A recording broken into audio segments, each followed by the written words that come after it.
New foster parents, 10 lies debunked and 10 truths that will help you. My name is Jen Avellaneda. Welcome to my channel. I'm a foster parent for the past 15 years. I'm presently still licensed, and I just want to share with you today a few truths. And although this video is kind of targeted towards new foster parents, it's also really for anyone who is a foster parent or has been a foster parent for any amount of time. So this video really was birthed out of an email that I got this morning, and it was a question that was really intriguing to me. What they said was, what are some of the expectations or assumptions that you had when you were first starting to foster? And what's the truth about those? And so I decided to make a video because I know just one short comment to someone on the internet, that doesn't really do justice to some of the lies and the misconceptions that I had when we first started. So today I'm going to share with you 10 lies that I personally just had about fostering, and then the truths that really debunk those lies. At the end of this video, I will share my final thoughts, which is really just an accumulation of my thoughts about this subject and about what it means to be a foster parent and going into foster parenting, the perceptions that we may have, and how really right thinking can help you. Let's get started.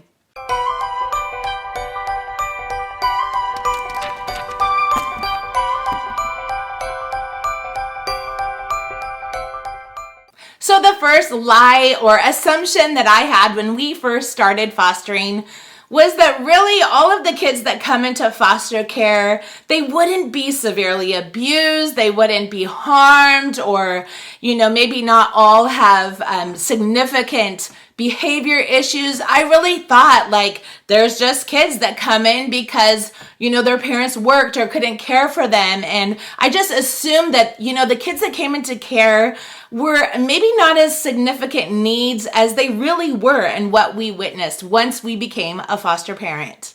So the truth was, when we started to get foster kids, I was young, but I was also a little dumbfounded at what I saw. It was humbling, it was heartbreaking, it was hard. But the truth is, if kids are in foster care, they didn't get removed just because a birth parent had a bad day. These are kids often that social workers and law enforcement officers and, the whole cohort of people that went about to remove that child from that home in the first place had to have made a decision based on facts, and often a long history of facts. I've heard that often before a child will come into care, there has to be 3 reports of child abuse from 3 different people or neglect. And so there has to be really substantiated evidence before that child is removed. And I honestly just wasn't aware of that when I became a foster parent. And so the truth is, if you go into foster parenting knowing what to expect, it can be easier. It doesn't have to feel scary or hard or overwhelming, because God really will give you the grace as you begin to take care of these kids. But the truth is, it is easier when you know that these kids really got removed for a reason and they need you to help to take care of their needs. The second truth or assumption that I had about foster children coming into care and this journey as a foster parent was that I kind of thought foster parenting was a linear journey. I thought we start here, kids come into care, they either go back to their biological parents or they go to an adoptive home and get adopted. I think, again, being so young, I had a very simple perception about what foster care was, about the lives of these kids and what they may or may not experience. And what I found, the truth is in this, was that foster care is not a straight shoot journey to health and restoration. Sometimes it can be 1 step forward and 2 steps back. Sometimes it can mean kids coming into care and then returning back home, coming into care and returning back home over and over again. Sometimes it can be a case plan getting moved in one direction and a week later it's moved in a different direction. And foster care can look a little bit more like a squiggly line, maybe even a blurred squiggly line, to where we don't know what's going to happen from moment to moment. And so the truth is, when we embrace that we really don't know where foster care will go. We don't see the big picture. We look from down here where the child is, which, justifiably, that is where we need to be, meeting the daily needs of these children. But there are people that see a bigger picture. The foster care is more like a squiggly line, sometimes with changing directions. The third lie or assumption that I had about foster care is I honestly, probably really ignorantly, again, thought that I kind of had everything I needed to become a foster parent. I would be the person that would maybe hear about a foster story, about a foster child, and my heart would explode. I would want to just go grab these kids and bring them home and love them. I felt a call from the time I was a really young child. I used to imagine that I had kids in my home and I was caring for these kids that needed a mother and a father. And so I really felt like, okay, I was equipped. I knew the heart of God really to go in and foster. But the truth was, really, there is no way to prepare to be a foster parent. You can read all the books, you can observe and study and, imagine what it's going to be like. But at the end of the day, there's nothing quite like the journey itself. I think the best foster parents are those that recognize there is always something more to learn. It doesn't matter if we've been a foster parent for 5 years or 10 years or 20 years. We need to keep learning. We need to keep growing. There's new studies that come out. There's new information about trauma and abuse and neglect and what is best for each individual child. The fourth lie or assumption that I had about becoming a foster parent was really kind of like the one I just mentioned, was that love could fix everything. That love alone was a remedy to heal worldly and earthly problems. I honestly thought I could fix the biological parents if I just loved them enough, if I poured into them, if I embraced them despite what they've done or the choices that they've made. I thought I could fix and help these children if I just met their needs and I was present and I cared for them and smiled and took them to the doctor and played games with them and did all the things I knew that I was supposed to do. The truth is, at the end of the day, there are things that love can heal. Kids can heal in incredible ways. God can do things through the context of family and through love that maybe doctors or teachers or other people said were not possible. I have seen this firsthand. I've seen teachers and professional staff tell me a child will end up being another way. They guarantee it based on stats and information and their facts. And time again, I have seen God do miracles in these kids. They've surpassed beyond what anyone has imagined they could be and do because of love, because of safety and security and hard work and family. But let's be honest, there are some things that love alone cannot or will not heal. Kids come into care and their brain is wired different because they've been exposed to alcohol or drugs in utero, and that can affect them. Maybe not in the moment, but in years to come when they enter school or when they start to get jobs or are impacted by the world, they can respond in different ways because of those things. And to acknowledge that, I think, is wisdom to be able to use the resources and the studies that have taken place of kids that have been affected or kids that have been neglected or abused or have not had a healthy attachment, to go into that knowing, yes, love does. It heals a lot, surpasses what we can even think it could do, but we also need science and we also need doctors and we also need professional resources to help us along the way. And that was one area that I just wasn't aware of when I came in and began to be a foster parent. The fifth lie or assumption that I made before I became a foster parent was that, and this sounds kind of probably arrogant or again naive, I thought that the biological family would kind of love me. I thought that they would appreciate me. So I thought when kids came into my home and these biological parents met me or connected with me, they would be ecstatic. Like these kids were in a great home. They had loving and caring foster parents. They were in a great community. They were given every opportunity and resource and allowed to do music and sports and all the things that these little kids needed. The truth is they don't always love you. The focus of biological parents is not the foster parent. It is them and it is their desire to get their child back. And sometimes that may be kicking or projecting or pointing fingers at anyone that they think may stop them from that agenda. And as a foster parent, our agenda also is always reconciliation. However, biological parents don't always see it that way. Sometimes they can feel threatened by foster parents. They can feel shame, a lot of shame and guilt, because they can see that a foster parent is maybe doing a better job than they could or they would or they even want to. And so that can create dissension. Sometimes biological parents are just honestly angry. They're angry that they got their kids taken away. They're angry that they grew up in the home that they grew up in. They're angry at the system. They're angry at their own choices, and they have nowhere safe that they feel like they can project that anger. Sadly, that may come onto the foster parents. And, honestly, a lot of the times they don't always love the foster parents. Our job is to connect with them and try to unify with them. But to think that we're going to go into this to always be best friends with the bio parents is just not always the case. And that was something that was a little disillusioning for me when I first became a foster parent.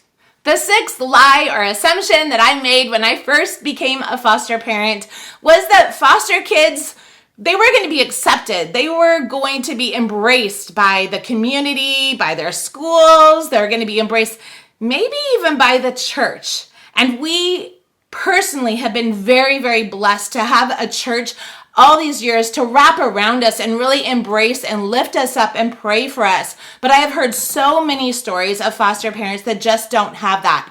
Kids come into care with behaviors. They come in with stories. They come in with just a lot of baggage. And I think that can feel threatening to other families, maybe neighbor kids, or maybe your own biological family as you bring in kids from foster care.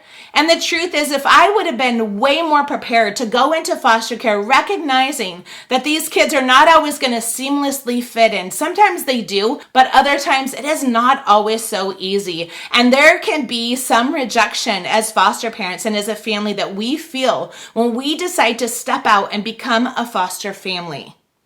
And so the truth is, if we are to embrace the fact that we are doing something radical, something different, something out of the box, and something that's not quite typical or normal in our society, and we can prepare to put our own family, the people that are under our roof first, then our lives will go better because we will anticipate maybe the rejection that we feel from others, and we will be able to be much more efficient foster parents. The seventh assumption or lie that I had as a foster parent was that I would have a great and mighty voice within the case of our children that come into our home. And maybe you're like that. Maybe you feel a radical sense of justice. Maybe you feel very impassionate.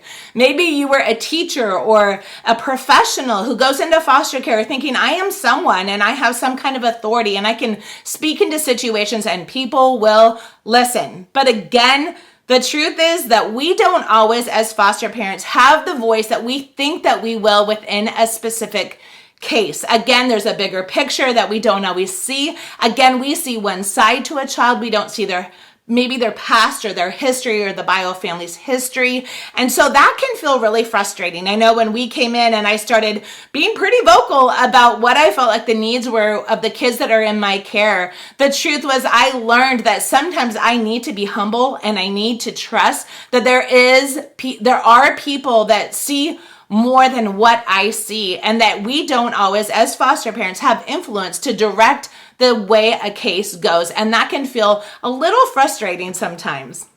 And so as we as foster parents step back a little bit and again just pray and really seek the Lord about our part in this child's journey, we can grow power in knowing that our voice isn't the only voice in this child's story. And we can trust a system, we can trust birth parents and their journey and their hard work that they're doing to get these kids back. And we can have faith that the end result of these children will be the way that it's meant to be, because this isn't our story. There's a greater picture involving a lot of different people.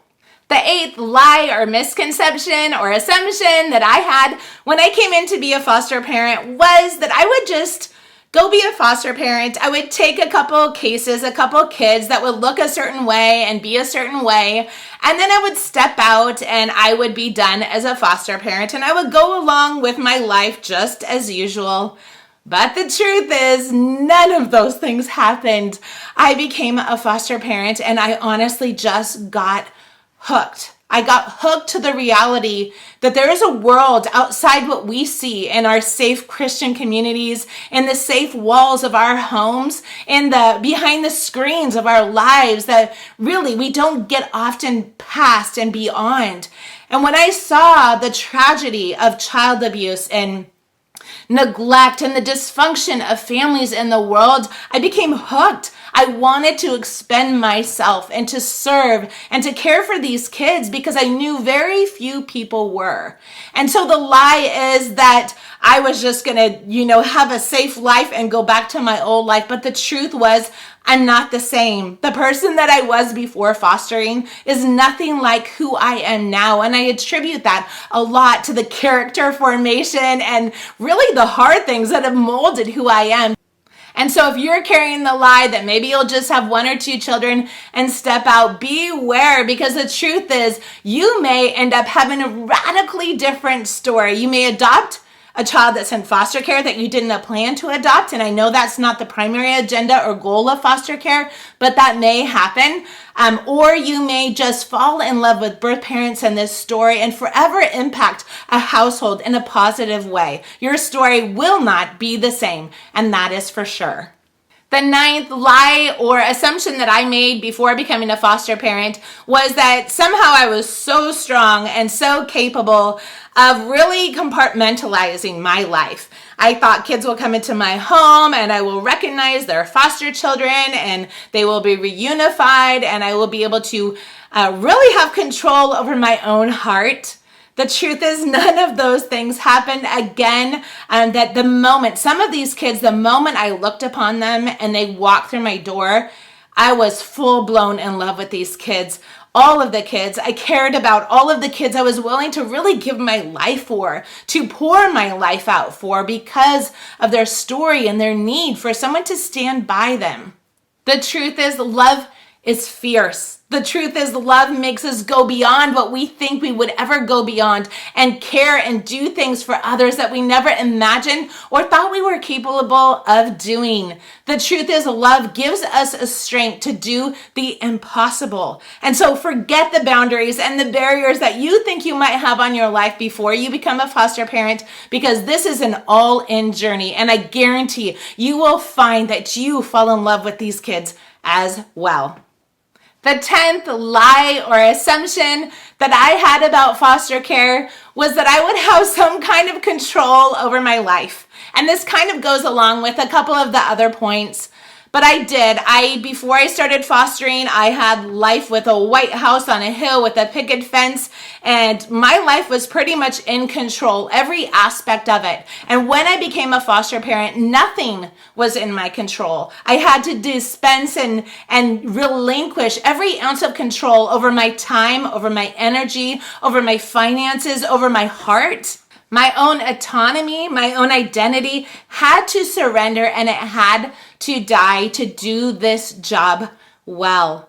The truth is we can foster and we can compartmentalize and we can control, but the best foster parents, they give up control. They really surrender to a bigger story, a story that involves lots of people. And we are willing to really put the pen of our lives into the hand of our Creator and let Him write our story instead of us trying to write it alone. And these are my final thoughts. When I first started fostering, I honestly had a messianic complex. I really thought I could save the world. I thought I could rewrite people's story and just love enough and give enough and sacrifice enough and be obedient enough to do something great in the world. But what I realized is we are just a small portion. We're just a small piece. But what I found is that being in the middle of the battle, in the middle of the story, in the middle of the journey is far greater than just sitting and watching it from the sidelines. What I found is that hard things actually equal power. There is power in sacrificing yourself, power in giving up your own rights and your own will for the sake of another human being. But what I've also found is this journey as a foster parent, it can break you. It can break you into a million pieces. But what I imagine We become a whole bunch of pieces of shattered glass on the floor. But somehow in the middle of that, in the middle of love, we get picked up by a God who is bigger than us, and he puts us back together and he makes something beautiful. And as a result of that beauty, as a result of that brokenness mixed together, he shines his light into that place, and he brings healing and transformation and love and restoration to other people as a result of our willingness to be broken. And so although there are some very hard things about foster care, there's some lies and misconceptions and mistruths that it will be easy or it will be the way that we want it to be. There is also so much beauty. And so I encourage you today to step out, to say yes. And although maybe your idea of foster care is completely different than how it will actually be, God will honor your yes. He will shine the light of his glory and his beauty through you as you are willing to become broken glass. Thank you so much for watching. I've enjoyed doing this video with you today, and I hope you join me for more. Please subscribe below. Leave your comments. I would love to hear about your journey and your story, where you are in the process. Are you just considering becoming a foster parent? Are you, did you have your first placement already? Have you done this for years? I know that in this community, there's a lot of people with great wisdom and great insight, and I would love that to be shared below. So thanks again for watching. Go out, live bold, and be brave, and we will see you next time.